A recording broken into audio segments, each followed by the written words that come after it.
Right before walking down the aisle, my fiancé's sister sneered, "You'll never be the woman he loves most." "I'll always come first." My fiancé laughed and whispered, "She's right, you know." I smiled and said, "Enjoy the wedding." Then I walked out and straight into the limo with his biggest secret. So, I was supposed to get married last weekend. Everything was set. The Plaza Hotel. A six-figure wedding. A Vera Wang dress. Hundreds of guests. Months of planning. Thousands of little details checked and double-checked. And I left. Not because I got cold feet. Not because I had doubts. I left because, 10 minutes before walking down the aisle, I realized the man I was about to marry was a complete joke. Let's start from the beginning. My fiancé, Nate, and I had been together for 4 years. Met in New York, both working in finance, both ambitious, both wanting the perfect life. I thought we were on the same page. I thought he was my person. I should have known better. The first red flag? His sister, Allison. She had zero boundaries. And when I say zero, I mean she was practically his second girlfriend. She would sit in his lap at family gatherings.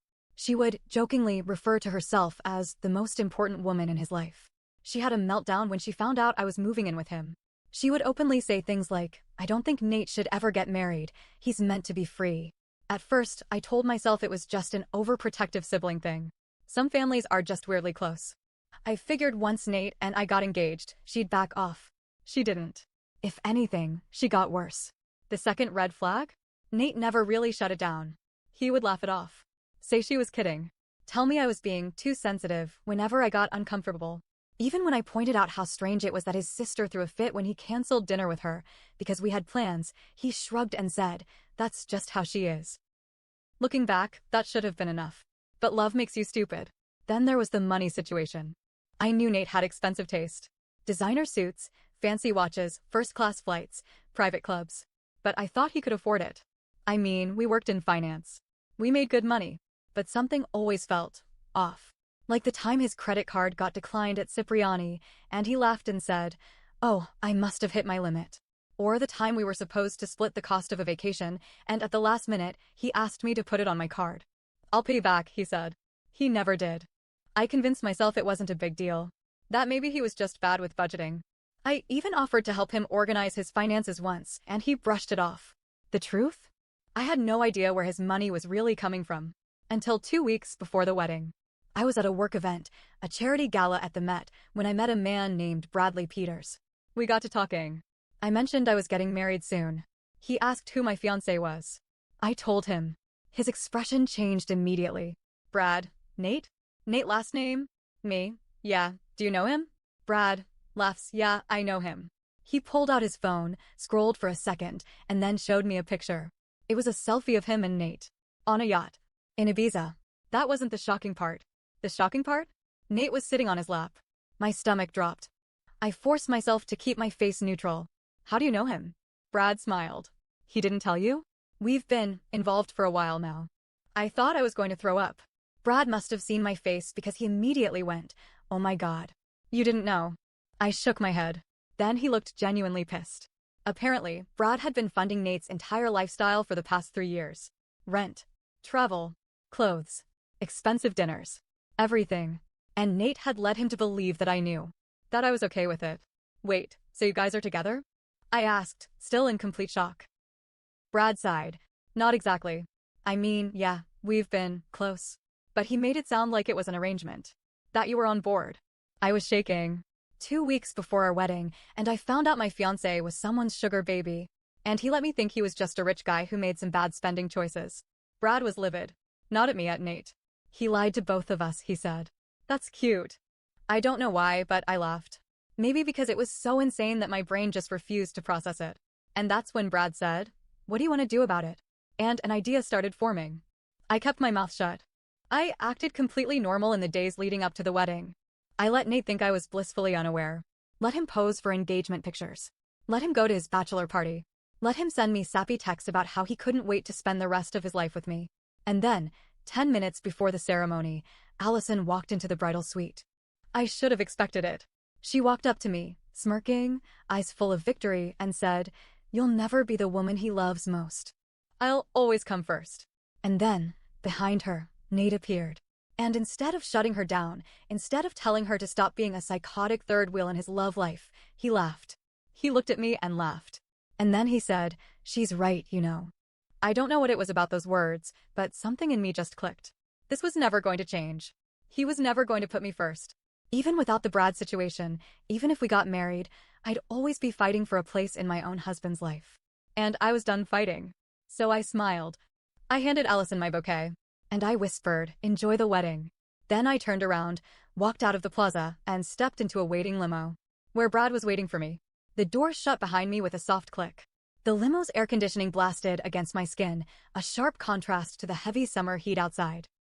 Brad sat across from me, dressed in a sleek navy suit, one arm casually draped over the seat. He held a glass of whiskey in his hand, ice clinking softly as he swirled it. "That bad, huh?" he said, raising an eyebrow. I exhaled, slow and controlled, feeling the adrenaline surge through me. "Worse."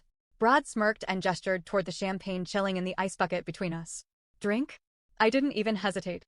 I popped the bottle, let it foam over a little, then poured myself a full glass. My hands were steady now. My pulse was slowing. I just walked out of my own wedding. But it wasn't over yet. Brad took a sip of his whiskey and watched me carefully. "So, what's the next move?" That was the thing, I wasn't done yet. I didn't just want to leave. I wanted to make sure Nate never forgot what he lost. I wanted him to hurt the way I hurt. I leaned forward, my fingers gripping the delicate stem of my glass. "How fast can you ruin his life?" Brad grinned. Back in the ballroom, chaos was already unfolding. At first, nobody noticed I was gone. Guests were still chatting, sipping champagne, waiting for the ceremony to start. The pianist played soft classical music. The planner rushed around, making last-minute checks. Then the whispers started. "Where's the bride? Is there a delay? Why is Allison holding her bouquet?" Nate was standing near the altar, chatting with his groomsmen, pretending to be unbothered. Then one of the hotel staff walked up to him. "Sir," the man said, clearing his throat. "We need to discuss an urgent issue with the billing." Nate frowned. "Billing?" "Yes. The charges on the main card have been declined." Repeatedly. At first, Nate laughed, thinking it was a mistake. Then his expression changed. Because Brad had already made the call. Within minutes, the vendors were pulling out. The catering service refused to serve another plate. The bartenders stopped pouring drinks. The wedding planner's assistant whispered something in her ear, and suddenly, she was storming toward Nate, demanding immediate payment. Then, the music stopped. Dead silence. The officiant, an old family friend, turned to Nate and said, "Where's the bride?" And that's when the panic finally hit him. His perfect wedding, his perfect day, was falling apart before his eyes. And I wasn't even there to watch it burn. Brad's fingers moved swiftly across his phone screen. "All right. The plaza's shutting everything down. Bartenders aren't serving. DJ's packing up. This should be fun." I sipped my champagne. "Not enough." Brad's eyes flicked up to mine, amused. "You're ruthless. You're just figuring that out?" He chuckled. "All right. What else?" I leaned back against the leather seat, my mind racing. Then an idea hit me. "You said he used your money for everything, right?" I asked. Brad nodded. "The apartment. The car. The memberships. All of it. Take it back." Brad's grin widened. "Now we're talking." He made another call. Within minutes, Nate's luxurious apartment, paid for by Brad, was no longer his. The keys? Revoked. The Porsche? On its way to being towed. The credit cards? Frozen. By the time Nate figured out what was happening, he'd be homeless, broke, and humiliated. And I wasn't even done yet. Then Brad's phone rang. His expression darkened as he glanced at the screen. He hesitated before answering. "What?" he said sharply. I watched his face carefully. His relaxed smirk vanished. His jaw tightened. Something was wrong. "Are you sure?" he asked. A long pause. Then he cursed under his breath and hung up. "What?" I asked. He exhaled and rubbed his jaw. "There's an issue." A bad feeling crept up my spine. "What kind of issue?" Brad met my gaze. Turns out I wasn't the only one Nate was taking money from. I froze. "What?" Brad leaned forward. "There's another man. A bigger deal than me. Someone with real power. And he's looking for Nate." I stared at him. "Who the hell are we talking about?" Brad ran a hand through his hair. "Damon Russo." I felt my stomach flip. Everyone in Manhattan knew that name. Damon Russo wasn't just rich, he was dangerous. The kind of man whose money came with unspoken rules. The kind of man you didn't just scam. And Nate had scammed him too. Brad shook his head. If Nate thinks losing his wedding is bad, he has no idea what's coming next. I took a slow breath.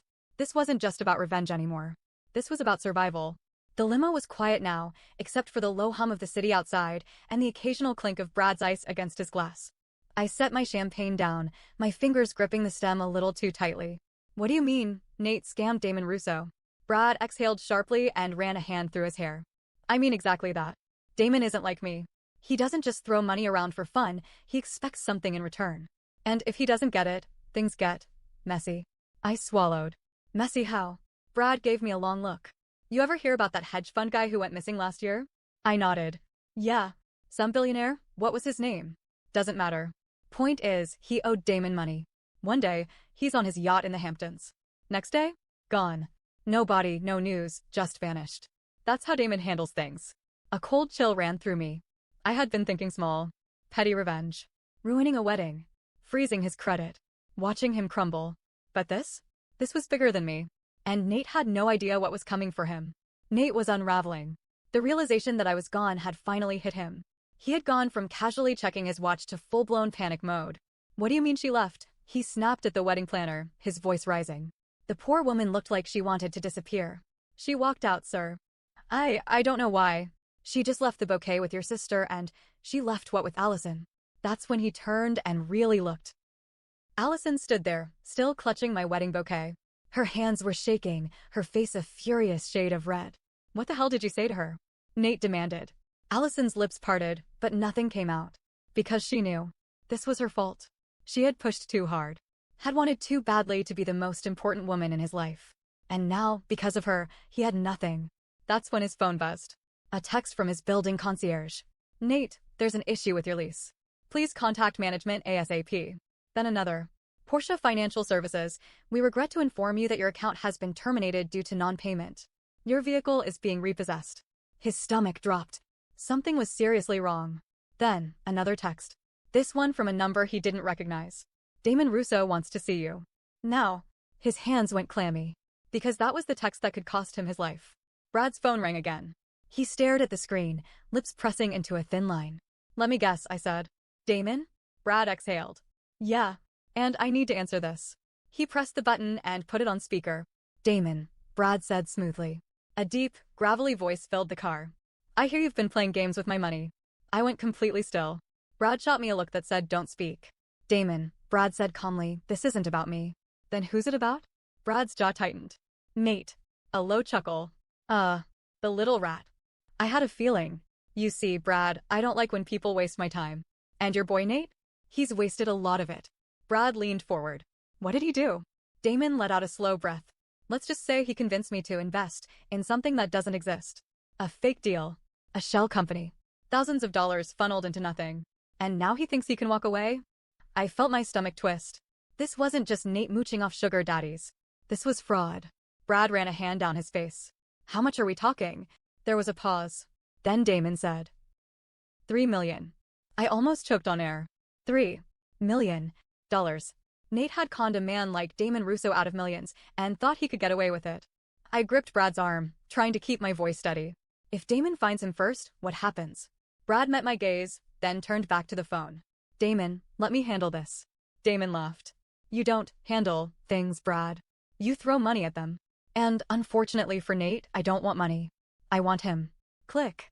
The line went dead. My heart was pounding now. I had walked away thinking I was leaving Nate to financial ruin. I hadn't realized I was leaving him to potentially die. Brad rubbed his temples. This is bad. I nodded, swallowing hard. Yeah, no kidding. Then I straightened. Brad, we have to find him first. Brad blinked. Why the hell would we do that? Because, I said, gripping my champagne glass so tight my knuckles turned white. As much as I hate him, I don't want him dead. Brad sighed, leaning back against the seat. All right, so where do we start? I exhaled, thinking. Then I grabbed my phone and started typing. Because if I knew Nate, if I really knew him, there was only one place he'd run to when his world started falling apart. And I was going to be waiting for him when he got there. Brad drove. I sat in the passenger seat, staring at my phone, trying to figure out where Nate would go. The limo had been abandoned. We needed something faster, something that wouldn't draw attention. Nate wasn't at the plaza anymore. I knew that because he called me. His name flashed on my screen. I hesitated. Then I picked up. Where the hell are you? His voice came through, frantic, angry, desperate. Funny, I said, I was about to ask you the same thing. Don't play games with me. You need to You think I'm going to help you? I snapped. After everything? I know about Brad. I know about Damon. You lied to me, Nate. For years. His breath was uneven. I didn't lie, I just. You just thought I was dumb enough to never find out. Silence. Then, Allison said something to you, didn't she? I laughed. Of course. Of course he would think his sister was the problem. You have much bigger problems than Allison, I said. Brad gestured for me to put the call on speaker. I did. Nate, Brad said smoothly. Damon wants his money. Silence. Then, I don't have it. Brad shook his head. Wrong answer. Nate's voice cracked. Please. You have to help me. You still have money, you can. Brad barked out a laugh. Oh, now you want my help? What happened to all that cocky bullshit? What happened to Brad won't care. I didn't think it was possible, but Nate sounded smaller. I messed up. Brad clenched his jaw. Yeah, you did. And Damon's not exactly the forgiving type. I can fix this. I just need time. You don't have time. I leaned in. Where are you, Nate? Silence. Then, the apartment. I glanced at Brad. The one you just revoked his lease on? Brad smirked. I turned back to the phone. Stay there. We're coming. When we arrived, the doorman wouldn't let us up. Mr. Last Name is no longer a resident here, he said, stone-faced. Brad slid him a crisp 100. We'll only be 10 minutes. The doorman hesitated, then nodded. We took the elevator up. When the doors opened, the hallway was eerily quiet. Then we saw him. Nate was sitting on the floor outside the apartment, knees up, head in his hands.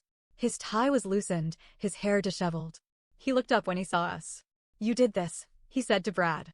Brad snorted. You did this to yourself. I crossed my arms. Stand up. Nate hesitated. Then, slowly, he did. I stared at him. This was the man I was supposed to marry. And now? I felt nothing for him. Did you ever love me? I asked. He flinched. Of course I did. I tilted my head. So when you were flying to Ibiza with Brad, or scamming Damon Russo out of millions, was that love? His jaw clenched.